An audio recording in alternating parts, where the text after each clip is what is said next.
Good afternoon. It is my pleasure to introduce Kim Riley of the Hylant Group. It's an understatement to say that Kim Riley has broken a few glass ceilings. In her over 30 years of experience as a business leader in the insurance and risk management fields, Kim has been the youngest female officer appointed by the board of directors, has driven revenue and client profitability into the billions, pioneered technology solutions that changed the insurance industry from paper to data-driven flow, and has been awarded multiple honors for networking and influence. She has led revenue enhancement, driven large-scale organizational transformation, built and turned around businesses, as well as entered and increased penetration in new markets across the U.S., Canada, and China, and now serves as president of Hylant Nashville. Let's give a very warm welcome for Kim Riley.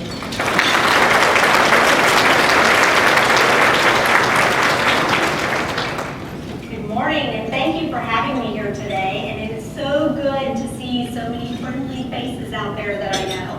And I actually recently moved to Cleveland, Ohio 3 weeks ago. So several people asked me, "Are you from the South?" Because my accent is still here. So with that, we're going to get started. Several years ago, I was sitting at my desk, working for a big corporation. My head was down, and I sat there, and I worked and worked and worked and worked, and I just knew my company would take care of me. I knew that they would be having their eyes open for my next big promotion. I knew that my future would be there forever, and I had nothing to worry about. And one day, my boss walks in and tells me, "Kim, we have sold the company." I looked up, and I had no network of people that could help me. I had no women around me that I could cry on their shoulder. I had nobody around me that could encourage me while my self-esteem was in the ditch. So I had to go look for a job, and I had no network to help me look for that job. So I went on monster.com, and I found a job. Luckily, somebody wanted me. So I went to my next job. You think I would have learned a lesson, and I put my head down, and I was working, and I looked up once again, and they walked in my office and said, "Kim, you've done a great job. We need you to sell your division." So not only did I have to sell the division I was in charge of, I had to lose my job once again. And I had no network of people that could help me. You think I would learn a lesson? Well, at that time in my life, I went out and searched for a mentor that could help point me in the right direction. Now, I did not have a strong woman around me that could mentor me, but I found a gentleman who was CEO of Tractor Supply Company. He ran it for 23 years, and luckily he took me under his wing and he said, "We are going to build you a network," and this happened to be in Nashville at the time. "We are going to build you a network of people that will help you with anything that you want to do. If you want to get involved in nonprofit, they will help you raise money for the nonprofits you believe in. If you get this network built, they will help you when you face that next challenge." And so that's what I hope to share with each and every one of you today. No matter where you are in your work, whether you're leading a company, whether you're I talked to one lady who said, "I'm just the person that answers the phone." Well, you've got the most important job at your company because you are the voice behind the brand of that company every single day. No matter where you are in that company, you can make a difference. And you can help other women along the way. So your goal is to pick up 2 nuggets of information today and put it to use in your life. That's all you have to do today. Now, I do networking to the extreme. Here is a statistic. 70 to 80% of jobs today are not found on the internet. They are only found from face-to-face interactions. I will talk about my daughter Brittany that's here. She moved to Ashland. She was working with a firm out of Columbus. She had a job offer in hand. She went to church, her and Joe went to church, and she met a gentleman who was in charge of a company here, and he invited her to coffee. I remember her calling me and saying, "Oh, he invited me to coffee, what should I do?" And I said, "Well, you have this job offer. Why don't you pick his brain about this company that you have the job offer from? You know, get his insight. Is it a good company? Would it be good for my career to join this company?" She went to coffee, and they got to know each other, and he offered her a job. So you never know when that interaction is going to take you to your next step in your journey. Let's see if we get this moved.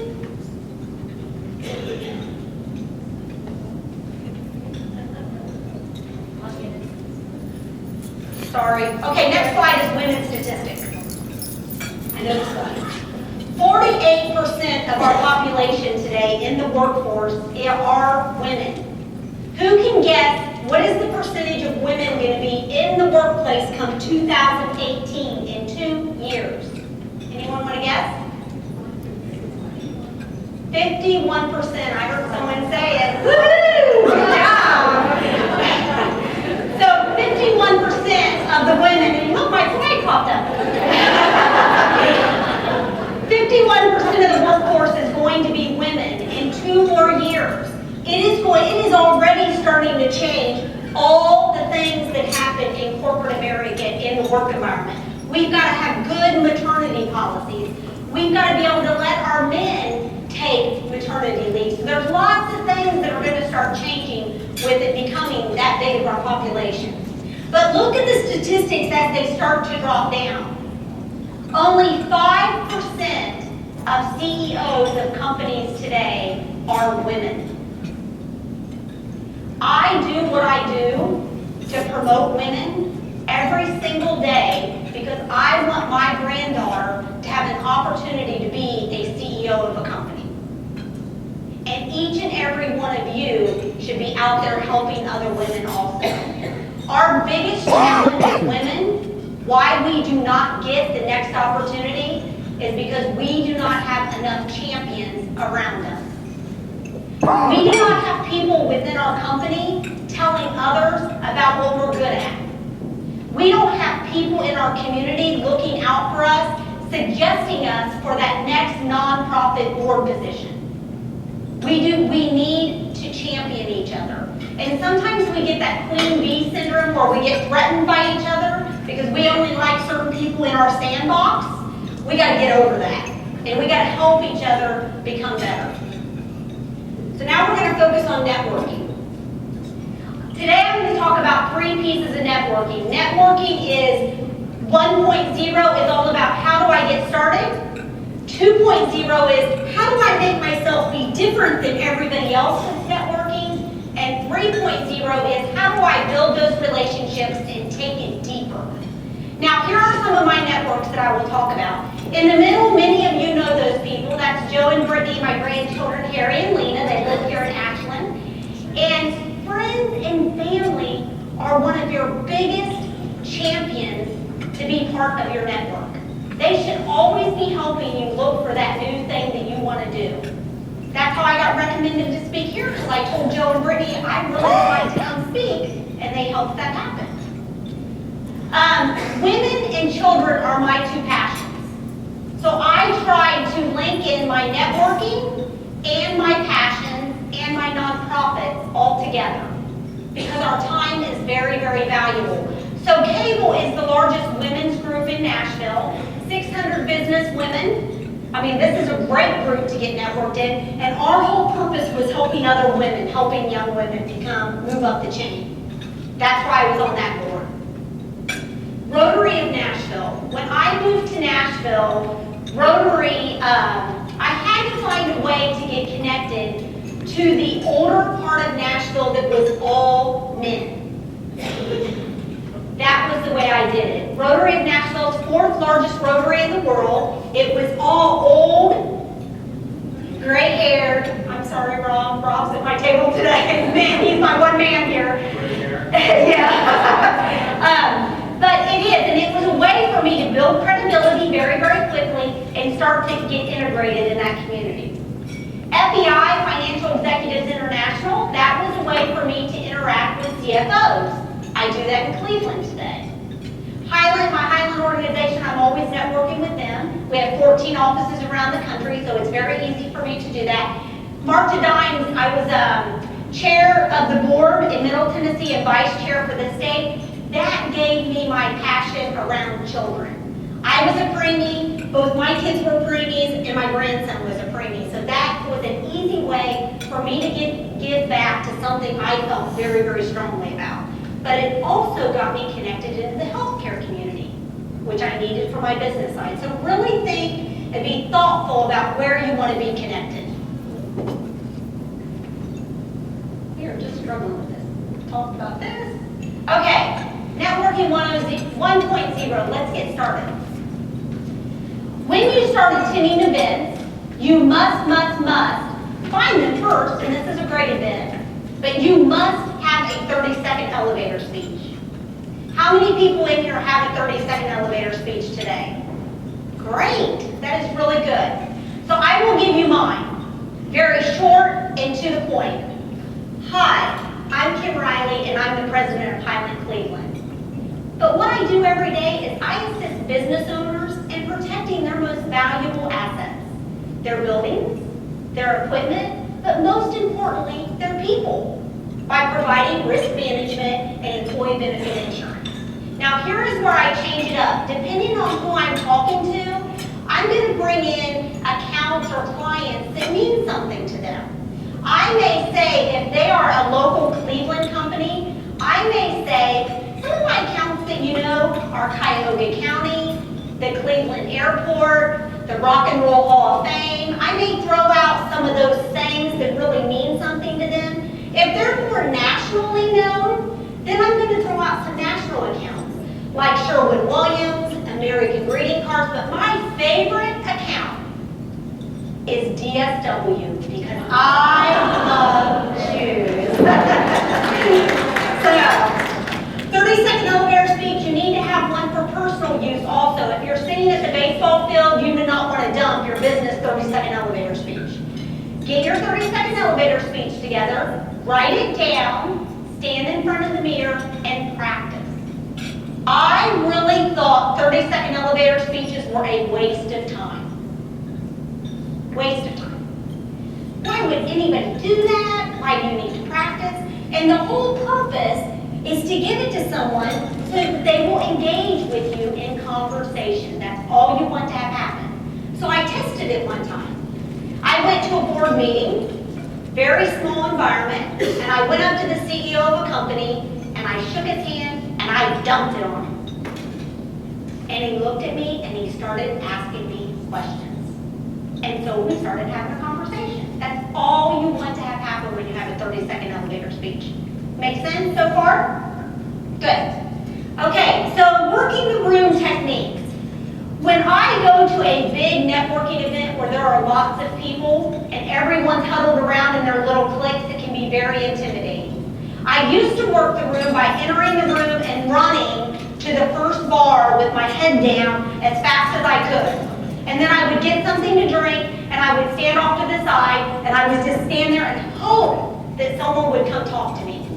I was so scared. Well, now what I do is I enter the room and I start from right to left.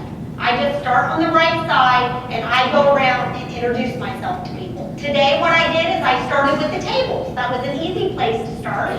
I went to each of the tables, introduced myself, and just started working the room. So you just got to figure it out. The other technique I will give you is we have a challenge as women with big bulky purses. And when it comes time to find that business card, it's really hard to find it. So I found this little tool that works very, very well. This holds my business cards on this side, a notepad on this side, and a pen in the middle. As I'm handing out business cards, I collect them and put them right back in the back. Very easy. When I get back to my desk today, I will take these and I will connect every person on LinkedIn. I will handwrite some people notes to make myself different. I will contact some of these people to have coffee, breakfast, or lunch with them. The number one thing my mentor told me when I started this process is you must have a lunch and a breakfast every single day with people you do not know. You have to do it. I started that 6 years ago, and I continue it today. Every day during the week, I have a breakfast and a lunch with people that I don't know to get to know them and to figure out how I can help them with what they're trying to accomplish. Okay, let's keep moving. Maybe? Okay, this is what a normal networking event looks like. Everyone wears blue, black, brown. You all blend in. You have to figure out how you get yourself different. Maybe? Okay. Number one thing is entering the room. It is your most important moment. I promise you this will work.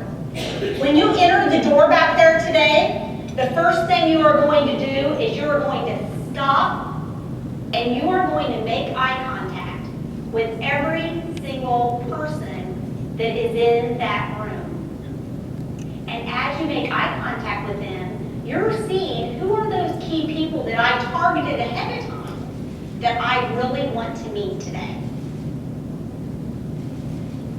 But as you're standing there, everyone is noticing you as well.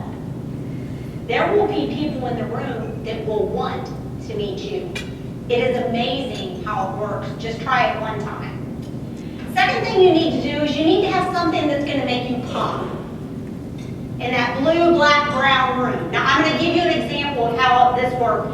I never thought shoes meant anything. But I went to a networking event one morning, very early, 7 in the morning. I had a dull brown suit on, little cup sleeves, but it was dark, didn't stand out at all, but I had some amazing shoes on.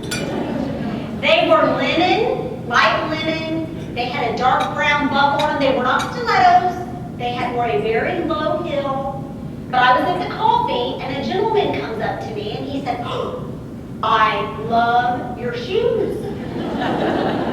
I said, "Oh, thank you." And he said, "You must be shopping at Nordstrom's." And I did not have the heart to tell him. I just said thank you and we went our ways. I did not have the heart to tell him that I bought them at TJ Maxx. I got my bargain. So, have your standout. Today there are some great things. You've got a jewelry vendor over here. Chunky jewelry is a great way to stand out. Scarves are a great way to stand out. If you're a gentleman, I remember everything about a man that wears a bow tie. I remember his name, where he's from, what names his age, and the ages of his kids. I remember everything. The bow tie sticks. Socks are a big thing for men right now. Wear a bright shirt. Where's the lady with the bright yellow dress on? You come today. I mean, you've got to have something on that pops and says you're here. Also know your audience. Know who you're going to network with. If I am going to an all-men event, I better know what's going on with Ohio State football, Ohio State basketball, maybe some golf, maybe some NASCAR. You know, you got to know your audience. Couple of tips here. Before you go to the event, pop on SportsIllustrated.com, ESPN.com. Just read the current headlines. You can make it with that. There is a podcast I listen to every morning from the Wall Street Journal. It's called, I think, Daily Morning with Gordon Deal. But it gives me, I can speed it up, and in 15 minutes I can get everything that's happened in the world and in the U.S. overnight, and I am good to have business conversations with people. There's an email I get every day called The Skim. Some of you may get that. It's very coordinated toward women. But it's very fun. It gives you all the things that are going on. So some tips on how to keep up to date, because I know that's a very hard thing to do. Networking goal setting, whenever I go to an event, I set a goal on how many new people I want to meet. Now, when I first started this process, I thought, I'm going to go in and meet 15 new people. I would get stressed out. Oh my God, I've only met haven't met 10. What am I going to do? You've got to keep it low. Take baby steps. So maybe 3 new people when you come to the event. Or maybe you're going to meet 1 and you're going to build a really good relationship with that person. You're going to get to know them personally. You're going to meet them for coffee. You're going to figure out how you can help them in their journey of what they're trying to accomplish. You can move to the next one. Networking 3.0. Okay.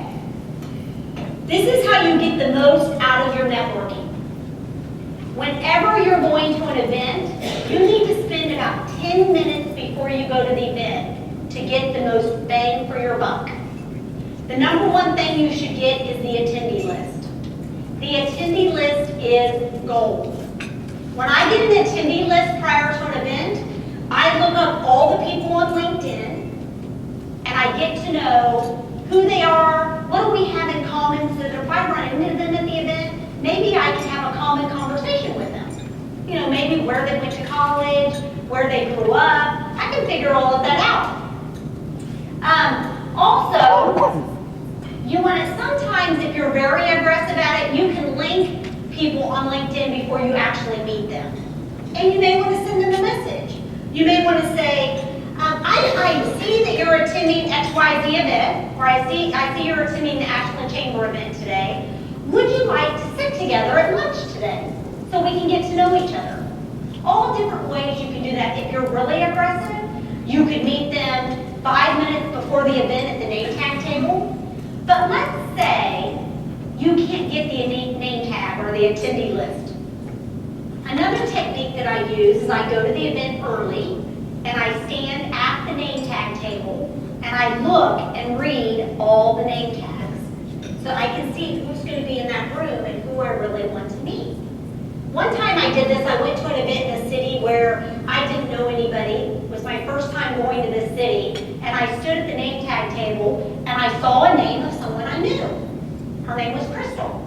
So I waited there patiently by the table till she came, and I said, Crystal, have you attended this event before?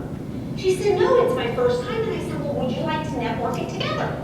So she was going to be my networking buddy. So she went left, I went right, and that evening at cocktail hour, we gathered all the people that we met, and we introduced everybody to each other.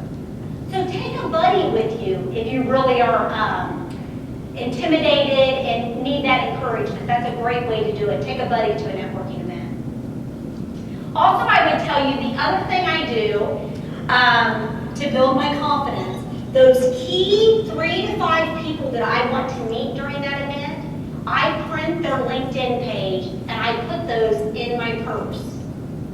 Now, when you take the Myers-Briggs test, I'm an introvert. I know I don't act like one up here, but I'm truly an introvert. So it is really hard for me to go to a networking event. So I'm in my car, and if you've seen the Olympics, you know the Olympics are coming up. The balance beam girls, they stand there, and they go like this before they get up there because they're going through the routine in their head. That's what I do in the car. I get those pages out, and I memorize those faces, and I have to talk myself up in my head. I am a CEO of a company. I am going to walk in there confidently. I'm not going to be intimidated. I am going to go around and dump my 30-second elevator speech on someone. I still have to encourage myself today because I still get intimidated by it. Okay, you can go to the next slide. Go on.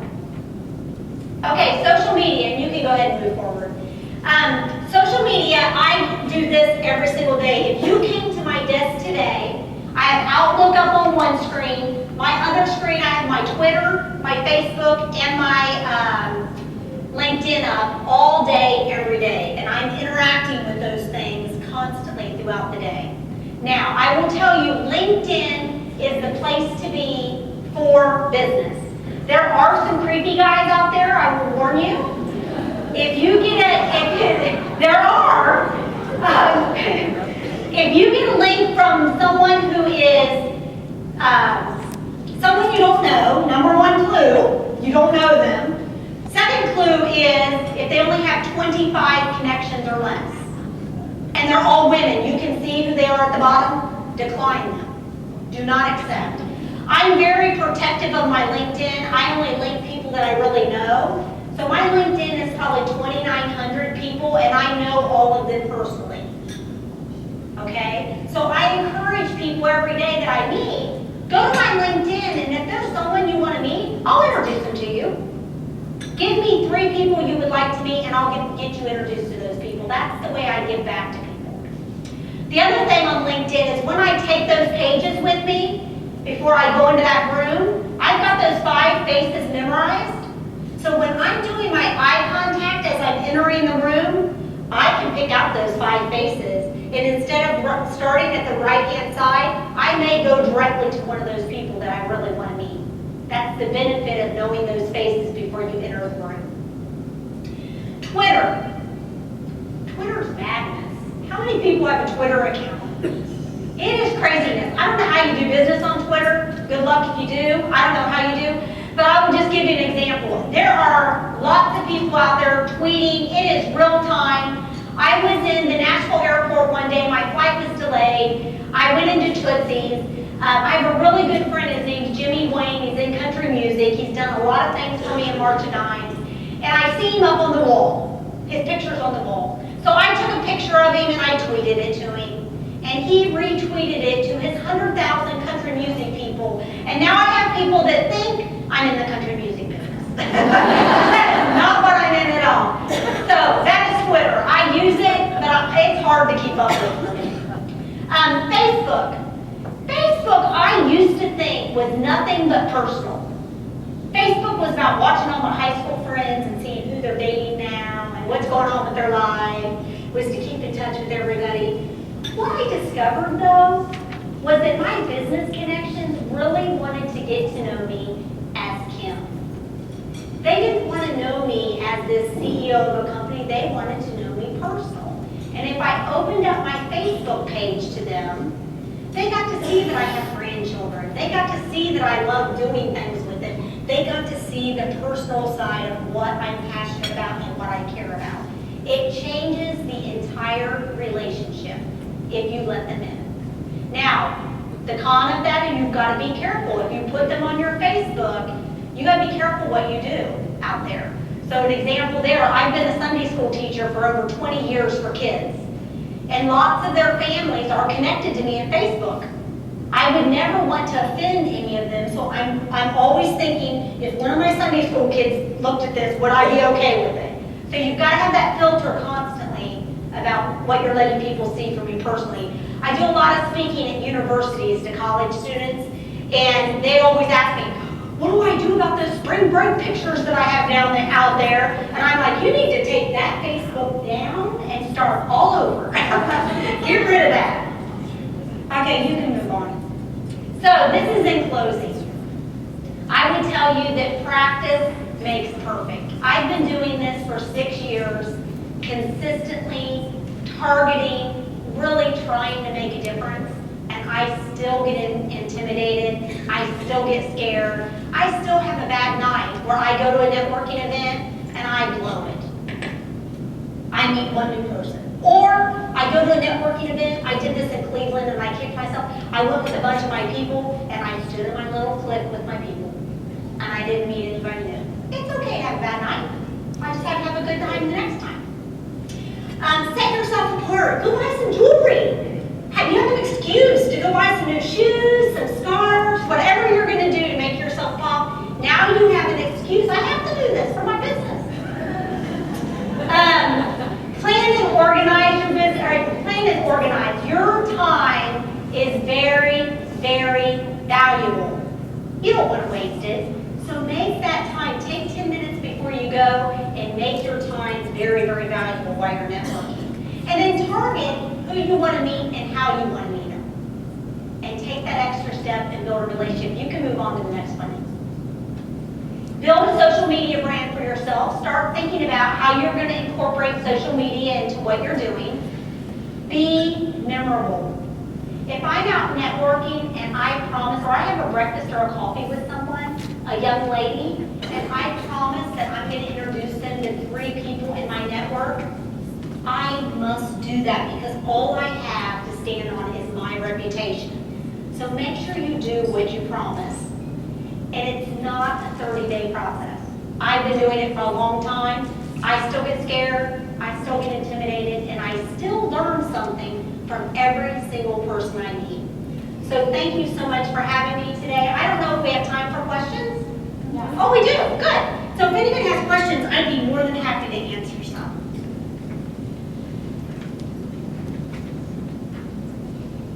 You want to know how old my grandchildren are? I can stand up here. Their other grandma is here. Joy Reef is the other side of the Reef family. And her mom is here. I know her as Grandma Shantz. So Grandma Shantz is here. So, questions? Kim, Yes.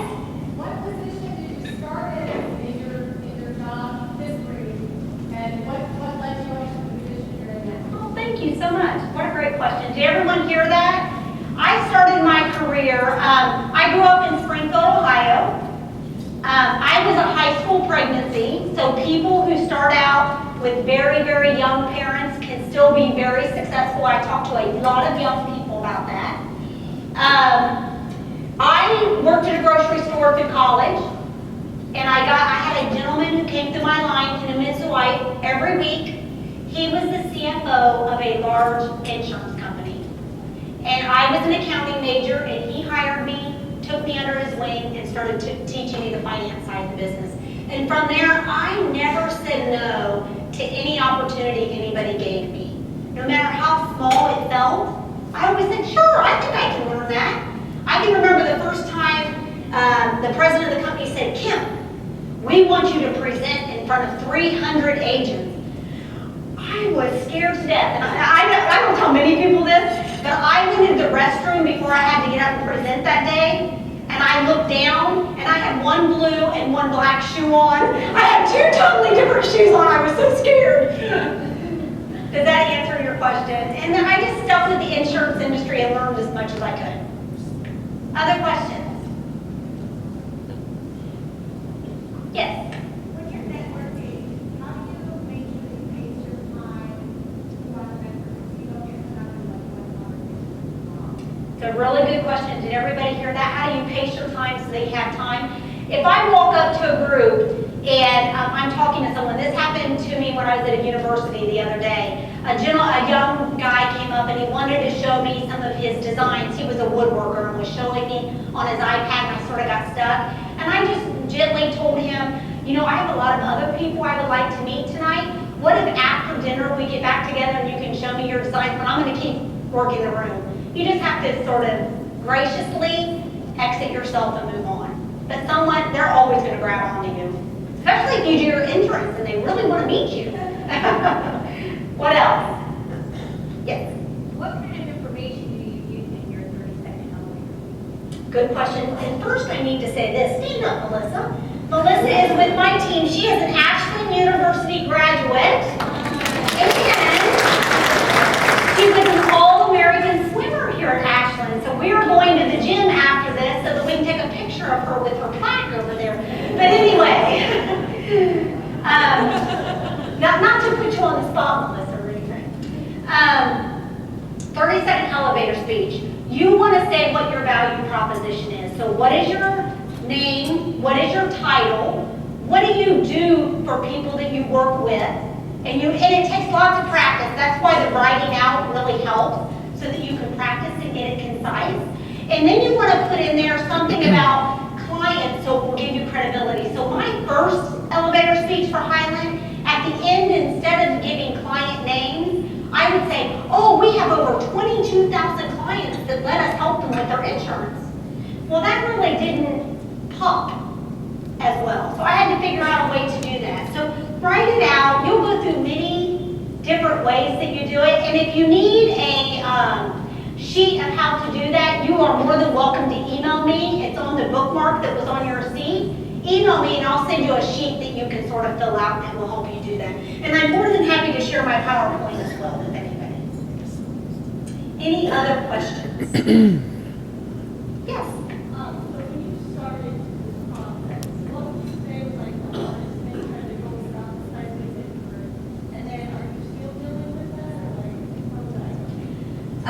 The hardest thing for me when I started the process, because I started the process in addition to going to networking events, is doing these breakfasts and lunches and just reaching out to people I didn't know, and I was reaching out to CEOs. What I found with CEOs or high-level people in positions at companies, if I would call them and say that I would like to get to know them and understand their journey of how they started in the business and became a CEO, that opened the door and allowed them to want to take the conversation with me. So that was my big hurdle. Showing up at breakfast or lunch and meeting a man by myself was very, very scary for me. Now, there's a couple things. If the man was introduced to me by someone I know, and I can he has credibility, I'm okay going and having lunch or breakfast by myself. And I always go to a place that knows me. I have a certain lunch place and a certain breakfast place. They know me, they know what I like, but they know what I'm doing, they can protect me. I've had situations where I've gone to lunch or breakfast, what I call with a creepy guy, and I didn't know them and I didn't research them, and this is very early in the process.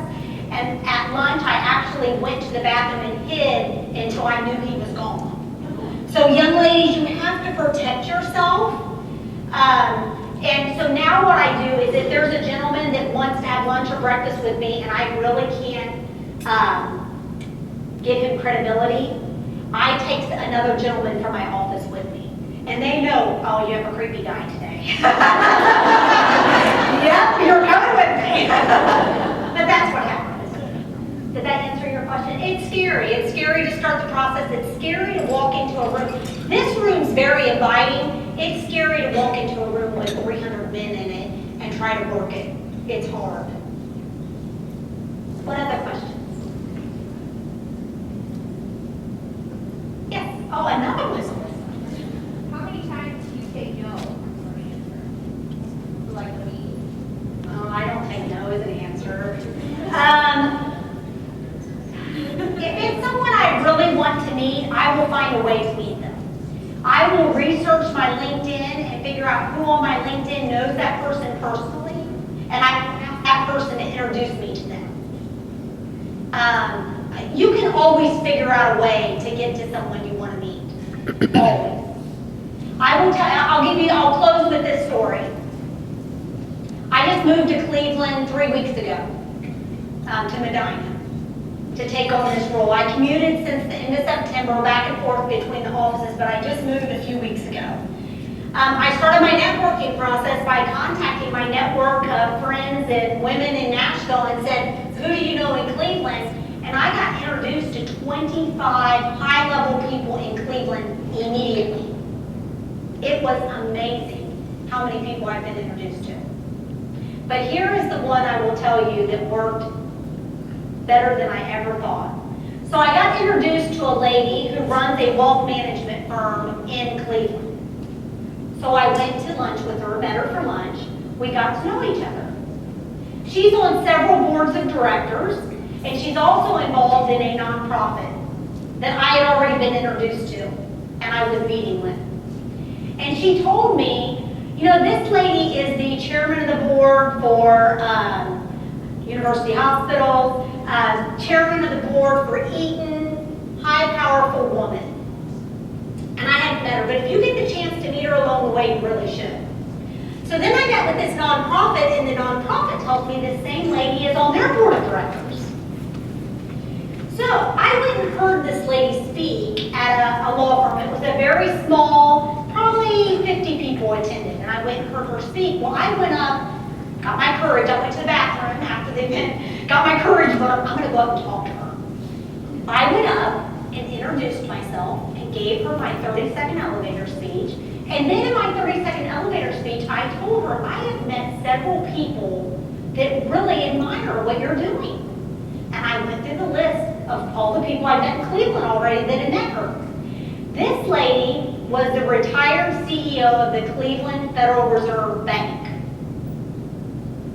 She said, could I please have 2 of your business cards? As of yesterday, I'm on the board of directors for the Cleveland Federal Reserve Bank, and I'm the only woman.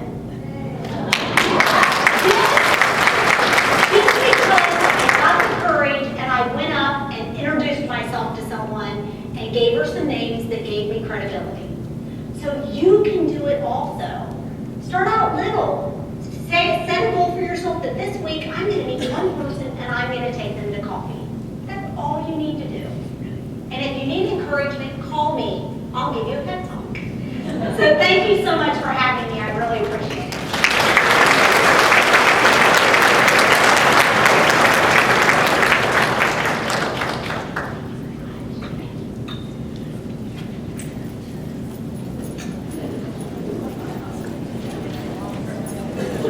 That was awesome. I think it's really neat that we have a wonderful professional woman that can speak that has connections with Ashland. Let's give her a round of applause.